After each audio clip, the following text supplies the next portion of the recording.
Sa halip naman ng kanya-kanyang pagpapaputok sa pagsalubong sa bagong taon, bakit hindi na lang daw sama-samang manood ng fireworks display? Tulad sa isang theme park sa Santa Rosa, Laguna, kung saan isang gabing puno ng magical experience ang nasaksihan ng mga bisita. Balitang hatid ni Katrina Son.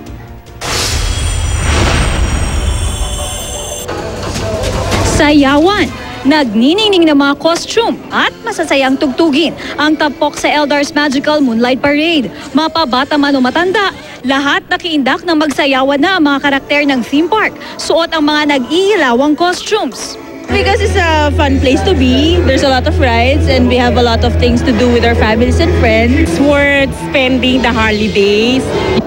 Ang parada nagsimula sa Portobello, umikot sa Brooklyn Place at dumiretso sa Spaceport area. Agaw atensyon din ang 20-feet giant lantern na sumasabay sa saliw ng masayang tugtugin. It's the first time na gumawa kami na isang parada para sa ganon madagdagan yung aming offerings ngayong Kapaskuhan at sa Bagong Taon. Matapos ang sayawan, namangha naman ang lahat sa fireworks display na nagpaningning sa kalangitan sa saliw ng musika. Ang sama-samang panonood sa mga ganyang mga fireworks display, minsan na ngang inirekomenda ng mga otoridad na alternatibo sa kanya-kanyang pagpapaputok. Pero bilin sa publiko ng Bureau of Fire Protection, magdoble ingat pa rin para di maulit ang ilang fireworks display na nauwi sa disgrasya. Gaya ng nangyari sa pista ng Cristo Rey o Christ the King sa Dagupan City. 18 deboto ang sugatan ng pumutok sa kanila ang isang paputok.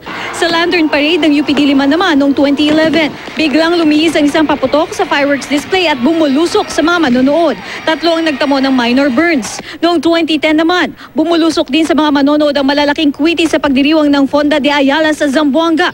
Di bababa sa 6 ang nagtamo ng mga paso at sugat. Kaya raw dapat siguraduhing legal ang paputok at lisensyado ang gumagawa o nagtitinda nito.